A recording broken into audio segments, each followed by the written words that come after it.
Plus, I wrote it down for you as well. Hey, I Fish, saw we that. are live. We are live, buddy. I am in Charlotte, North Carolina. We are here at Duffers Bar and Grill in Charlotte. It's newly reopened, getting ready for all the games here. And I've got a drink here, Fish. I'm about ready to get some lunch, but this drink is called Who's Your Caddy? And this has got a little shucks in it, I think. So I think this is something you would enjoy. Let me tell you what's in it. It's Crown Royal. It is Peach wrote knobs down and cranberry. peach schnapps and cranberry. Right. I've And been serving that for 34 years. It's called the Royal Flush. Okay. Yep. So they Here it's just called. renamed it. They renamed it Who's Your Caddy because it's a great drink for a golf course type of restaurant. Yep. But that's been around for a long time. Yeah. So it's a real good one. I got it primarily because of the name more than anything else. But Sure. so I'm going to get a ribeye sandwich. I'll show you that in a second. But I don't know about you, but man, I am so excited. I mean, they got the TVs here. I am ready for a day of championship football. How about you? Yeah, you got real quick. You got Baylor and Oklahoma State going for the Big Yep. 12 championship. Alabama, Georgia, Michigan, Iowa. You got it all going. But last night, unbelievable. All Oregon fans talk about is wanting to be in the BCS championship game, and they got their ass kicked again by Utah.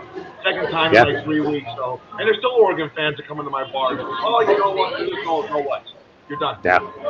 Well, and here's the thing too. I mean, Utah could be the hottest team in football. If you think about it, they got their quarterback Cam Rising, and that guy, if you think about it, he wasn't there for the first two losses. He was only there for one of their losses. He's probably come on in. He's probably the hottest quarterback out there right now. All right. This is Leanne. Thank you. You're welcome. Oh, and this is the famous Homemade ranch. ranch Yes, sir. dressing, homemade ranch dressing, and Fish. They literally have people that come in here just to get the ranch dressing. So what I'm going to do here is You can buy the ranch. Did they actually sell the ranch dressing by the quart? Wow. That's good. yeah. That's excellent. Or they sell it by the cup. So anyway, here's the ribeye sandwich. Let me unveil it for you here a little bit. So look at that. Look at that, will you? Huh? Wow, that is Very nice. And it's got onion, the lettuce.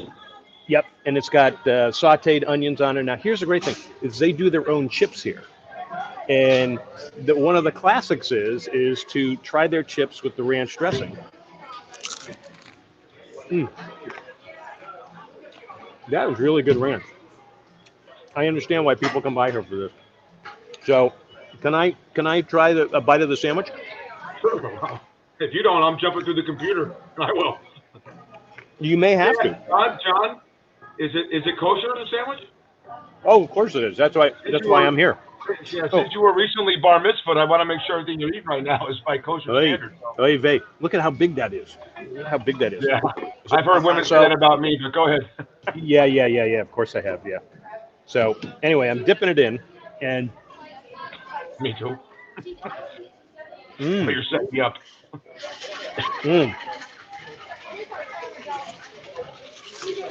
That is very good. Oh, they cooked it medium rare for me, which is what I want. Oh my God, this is a great spot. And cheers to you, Fish, Back at you. and the Daily Fish. Welcome. So let me ask you this: do you think there's a chance? you shouldn't talk with your mouth full. I can't help it. Is there There's a a chance? chance that Houston beats Cincinnati. Cincinnati won't be in there. Is there a chance Bama could beat Georgia? I don't think there is. And then what team sneaks in? Okay, here's my scenario. Just what you said right there. But there's a chance that Notre Dame could sneak in. And I would love if they snuck in and won the national championship with Marcus Freeman, very popular choice, their defensive coordinator, becoming the head coach after Brian Kelly left. And they win a national championship and Brian Kelly doesn't get a ring. That'd be great. Isn't that amazing? Yeah. That would be the ultimate irony. But yeah, there is some. There. You know, the one thing I'm looking at right now, the only upset I really see happening maybe is I think Iowa could beat Michigan. You know, so and that would create a score. For Alabama not to get in, Georgia's got to win 45-0. It was a close game Alabama's in because they played so many teams in the top 10, top 15. There's another team out there that's very, very hot right now. They're not going to get in, but that's Lane Kiffin's Ole Miss, whose only loss in the last 10 weeks has been to or 8 weeks has been to Alabama. So, Alabama, yeah. there's a reason why Lincoln Riley didn't want to go State Oklahoma because he didn't want to go in the SEC. All right, he'd rather go to the Pac-12, which is horrible. One of the worst years I can ever remember. If Oregon's a marquee team in the Pac-12, that's not saying much. So, yeah. No, they looked miserable last night. I agree with you 100% here. So, hey, we also got the NFL coming up. We got some great games. So, your Raiders are going to be up against a real pesky Washington team. I think that could be a real fun game. What are you looking at? I'll be there. I'll be there chirping. So I don't know. The Raiders are one of these guilty bipolar teams this year. You never know what team's going to show up. Right now, two teams that are showing up every week are the Kansas City Chiefs and the Green Bay Packers. I did a little research on it. Everyone else is hit this. So Raiders can come in and play well and build off that big win against Dallas on Thanksgiving Day, or they could crap the bed and then we're back to the same old thing. Washington's a hot team now. They won 4-0. Yeah. They're actually playing good, so that'll be a fun game for you to go. So that's an afternoon game. Are you making any predictions, or are you going to do anything crazy when you're there? I think there's a guy that looks a little bit sketchy, like staring at you. You look to your right. There's a guy. It kind of looks like George from Seinfeld. Oh yeah, he does. He does. Yeah, he might recognize you from real TV, and one of those kind of guys that looks like a pedophile. That's off. That got a deal on a 3-day furlough. And he's probably mad at you that Ahmad Rashad took your real TV job. So I'm keeping. Now, why would he be mad at me? You should be mad at Ahmad. You shouldn't be mad at me. I mean, come on. Mad at you because you're talking with your mouth full. Goddammit. Let me do the talking because you asked about any predictions tomorrow. The weird and sublime again. When we do our show Tuesday, and we've got great Las Vegas legend sports anchor Ron Cottrell on. He'll get into the Raiders and great sports. Here too, when we start our show and we do the grind, can you believe this happening in the NFL? Yeah, I agree. There's going to be so much stuff that we've got to cover that we'll be watching. The other thing for me is Monday night, the Pats at the Bills. That could be a really clarifying game, I think, because the Bills got some injuries. Patriots are hot, but they're in Buffalo. And then they've got to play again on the 26th in New England. So I think that game's going to really decide an awful lot. And I agree with you. I think the Chiefs are the team in the AFC. And I think the Patriots could be the ones that are going to be the ones that get close to them. But you never know. Buffalo's schizophrenic also. I heard at the front door at Duffers right now there's a problem. Antonio Brown tried to get in with the fake vaccination card, and he's name dropping you. And they said, John Daly, you mean the drunk Irishman? Yeah. No, the other drunk Irishman. So Antonio Brown could be joining for half of that sandwich, but maybe you can loan your vaccination card. Antonio Brown, John Daly, Right. Yeah. My dad, rest in peace, said never trust men with two first names or a name that's Antonio Brown or John Daly, Bruce Frank, So. Yeah, absolutely. Again, we're Vince Lombardi said it. The games of December are the ones you remember. So we're December right now. Yeah. We're in the college football playoffs. We're talking about football because it's starting. Yeah. And hockey and basketball is 25 games into it. College basketball is going into it. Big news in the golf world. I'm pretty shocked to hear that Tiger's only going to play some limited events.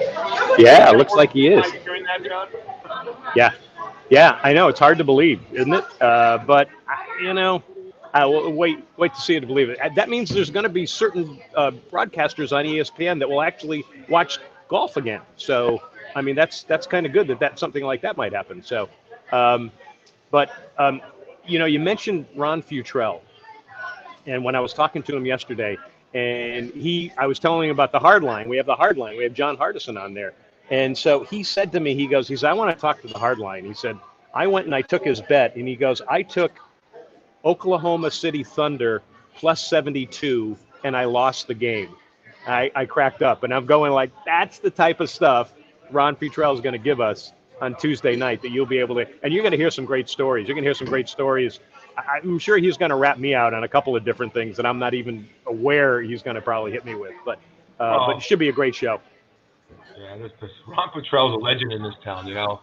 There's a lot of over and unders of him considered, you know, rumors of him and Cheetah's over under. So, you know, we'll get to the bottom of that. Yeah. What are you laughing at? You were with him. So, well, back in the glory days. Had a good time. I want to go back. On a serious note, that sandwich, that ribeye looked like they cooked you a full steak. That's how good that looked. It looked like almost a full 12-ounce ribeye that you'd see in a regular steak food, a steakhouse. Wow. Yeah. Oh, yeah. It's really good, really much. The great thing about the ribeye is the ribeye, you can, if you do overcook it, you're still going to get the flavor. It's got a little bit of fattiness in there that helps get the tender. It helps to keep it tender. So it's always, for me, it's always a standby to go to. So the guy sitting in back of you is on his iPad. His name is Horst, Horst, and he said, "John has a wonderful physical energy. Is he married?" And I said, "Yes, but if you buy his meal, this will be another segment of a Daily Fish podcast we can get into." We'll drink to that. Two more of those. He's in. All right, buddy. Another great daily report. You look like you have a lot of look at that fish filling up, and the games are coming on. Let's have a great weekend, great sport. I'll try and get some video of the Raider game. Take us out. All right, that's good. I'm looking forward to it, buddy. All right, again, Daily Fish Tuesday night, 8 p.m. Eastern, 5 p.m. Pacific. You can catch us on Facebook at daily.fish.5. You can also catch us on YouTube. And check out the DBNA television network, and we are on there as well. And we're going to have another great show. We got some great folks coming up also that we'll tell you about on the next show. So, Fish, thanks, buddy. Looking forward to it. Love you, pal. Yeah, good. Enjoy that ribeye, buddy. I'm glad everyone's out and doing a good time. If you and Horst do a couple rounds of golf later, maybe we'll do another podcast. Oh yeah, right? Oh yeah. As long as he's paying for everything, I'm fine. Oh, yeah, that's in. There you go. Good luck.